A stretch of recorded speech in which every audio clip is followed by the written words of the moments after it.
So the actual definition of this is, it is the probability of an event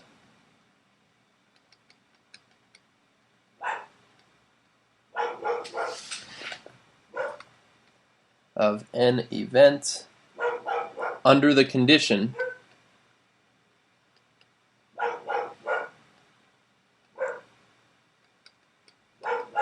I don't know, my dog barking in the background. I might not even post this video on YouTube. Classic. Under the condition that some preceding event occurred.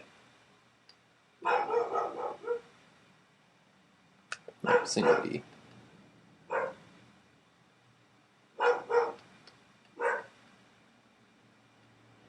Alright, so that's the idea of conditional probability. And in terms of calculating, you may at times wonder why we'd even have a distinct concept for this. As long as you're really good with representing your sample set, you can usually answer these questions easily enough. Let's see. So let's talk about conditional probability. So the probability of event A given that event B occurred. So this is read as the probability of A given event B occurred. Alright, is the concept here. And so the probability of event A occurring given that event B occurred is going to be the probability of A and B occurring divided by the probability of just event B occurring. Alright, so it's kind of what this ends up doing is reducing my denominator to being, it actually reduces the whole sample set of possible outcomes to just being the ones in which I'm concerned with. So it actually is not considering all possible outcomes in the denominator, it's just considering just the possibilities of B having occurred. And then one side note is that since I've got division here, the probability of B cannot equal 0. Right, because can't divide by 0, I'd have an undefined probability which doesn't exist. So let's actually do an example here. So let's see, let's consider flipping 2 coins, alright?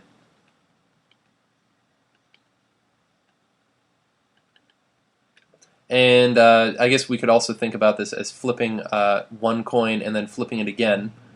And there's no concept of replacement there, I guess, because it's still going to be independent regardless. So let's answer the question, what is the probability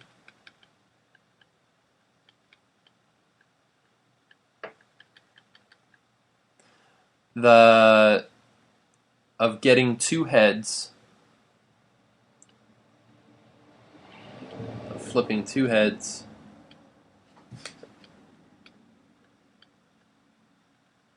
given that at least 1 head was already flipped, or at least 1 head is flipped.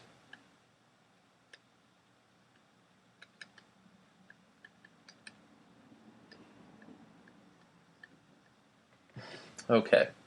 So for this situation, I'm going to have to calculate a couple things. I'm going to want to figure out what the probability of A is. I want to figure out what the probability of B is. And I'm going to need to figure out what the probability of A and B is. Okay? So let's consider all of these. So in flipping 2 coins, what is the probability of flipping 2 heads? I'm going to first represent our sample set of all possible cases. So I could have heads, heads. I could have heads, tails. I could have tails, heads. And I could have tails, tails, right? Those are all possible outcomes of flipping 2 coins, right? So the probability of A, what is the probability of flipping 2 heads? In this situation, there is 1 way that that could occur out of 4 possible outcomes, right? So that's the probability of flipping 2 heads. What is the probability of flipping at least 1 head?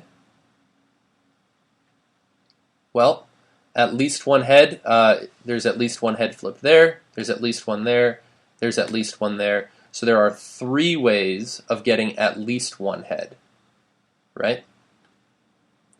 And then what's the probability of both of these occurring? So what's the probability of flipping 2 heads given that one head is flipped? Well, it's still going to be 1 out of 4 in this case. This is a little bit of an interesting situation. Probability of A and probability of A and B are not always going to be equivalent. So with this information, now I can answer the question. I guess I'll fit it right there. So the probability of A given B, or the probability of flipping 2 heads given at least one head is flipped, is going to be the probability of both over the probability of just B occurring. So I actually end up with a stack o frac situation, and I'll be able to cancel out the 4s, and I end up with a probability of 1/3. Okay, so that's using the formula approach, which is what most of the time I'll be wanting you to use because our sample sets won't necessarily be easily calculatable. But look at this set of data. If I already knew that at least one heads was flipped, that means my realm of possibilities was this, right? It was guaranteed that at least one head was flipped. So I knew that 3 was going to be my denominator no matter what. And then if I ask the question, which of those is there 2 heads flipped, notice I get a 1 out of 3 situation. So if I am just careful with reducing my sample set, I can usually answer these questions without necessarily using the formula of the probability of A and B divided by the probability of B. But I do want to point out that 1-to-3 ratio, or 1-to-3 probability, is going to be the same in both of those situations. Okay? So, so let's consider some other problems here.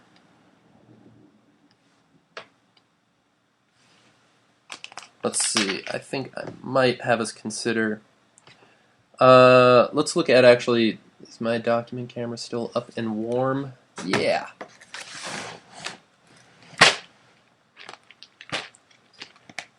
Let's see, I'm glad the dog stopped barking. I guess I can full screen this, can't I? So let's grab a snapshot of this guy right here. Here's example 4. And paste. So a 12-sided dodecahedron, 12-sided die essentially, has the numbers 1 through 12 on its faces. The die is rolled once, and the number on top face is recorded. All right, self-explanatory for most of us, I suppose. So what is the probability that the number is a multiple of 4 if it is known that it is even? So this is the question. So probability mult 4 given that we know the number is even. All right. So this is going to equal the probability mult 4 and even, right?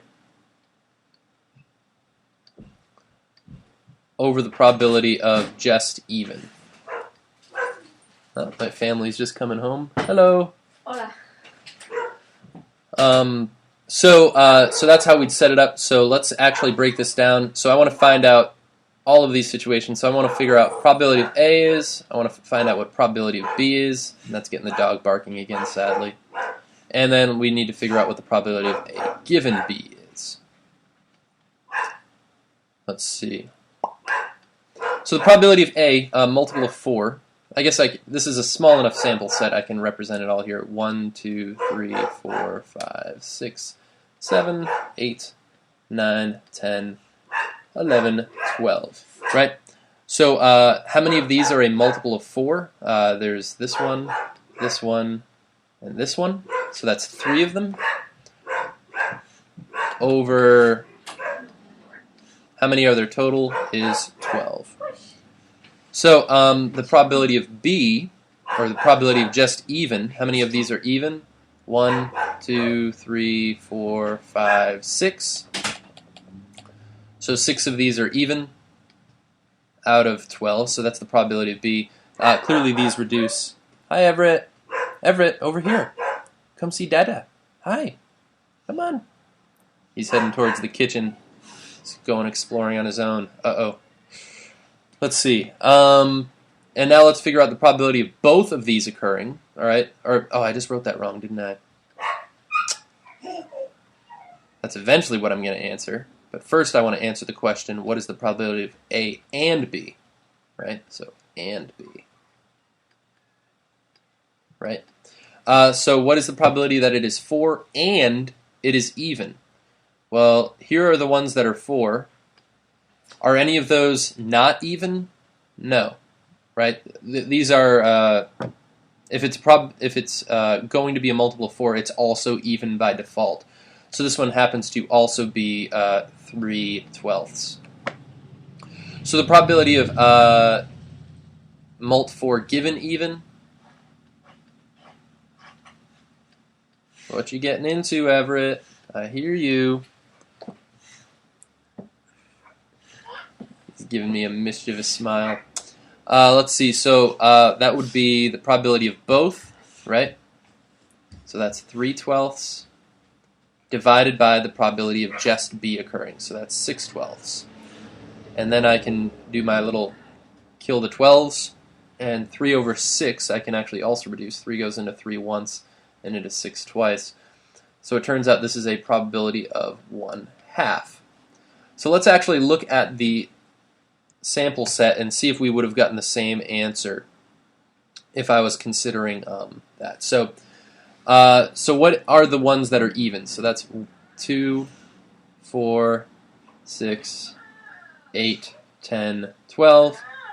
And which of those were multiples of 4? That was 4, 8, and 12.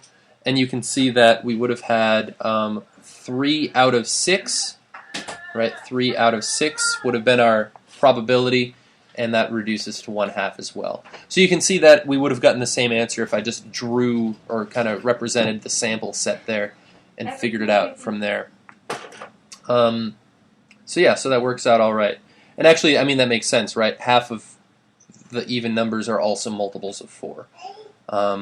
Although it is possible, I mean, if I started counting here to here, I would get 3 multiples of 4 out of 5. So I mean, there's ways that it wouldn't have necessarily been half of them, but there we go. So let's see. I do want to look at one more example. Do I have a card problem? I might make up my own here. Let's see. I'm almost at the bottom of this page, so I'll scroll over. This will be our last little example. So let's figure out the probability of, let's say, in drawing a card, if I'm drawing a, let's see, I always pick on queens. Let's say I'm drawing an ace. What is the probability of drawing an ace given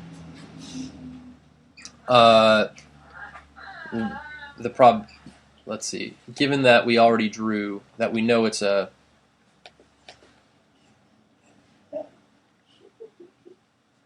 we draw a heart, let's say. Okay, so that's the given information. We know we drew a heart card, so what's the probability we drew an ace? You could probably answer this question really quickly right now, but let's just set it up proper. So this is the probability of ace given heart, right? So that's going to be the probability of ace and heart, right? Divided by the probability of just heart. Everett is making noise, but he is adorable. So let's see, to answer this, I'm going to be interested in what's the probability of just the ace, probability of just the heart, and the probability of both. Right? And then I'll be able to answer the question. Technically, you don't always need the probability of the first one, but I find it interesting in the problem to kind of figure that out. So, how many cards are aces? There are 4 out of 52. that are aces. How many cards are hearts? There are 13 out of 52. How many cards are both aces and hearts? So I believe that's 1 out of 52, right? There's only one ace card that is also a heart. So here's a situation in which these probabilities, the probability of ace and the probability of both, were not the same, because we did actually have some aces that were not hearts to consider, right? So the answer to this question, probability of ace given heart, right, will be probability of both, 1 out of 52, over the probability of just hearts, which is 13 out of 52. And I think you guys see that your probably original answer that you would have guessed is right. 1 out of 13, right? And that makes sense. 1 out of 13 cards in that suit are aces, right? So that would be our probability once I've reduced the possible sample set of just to the hearts, right? So I don't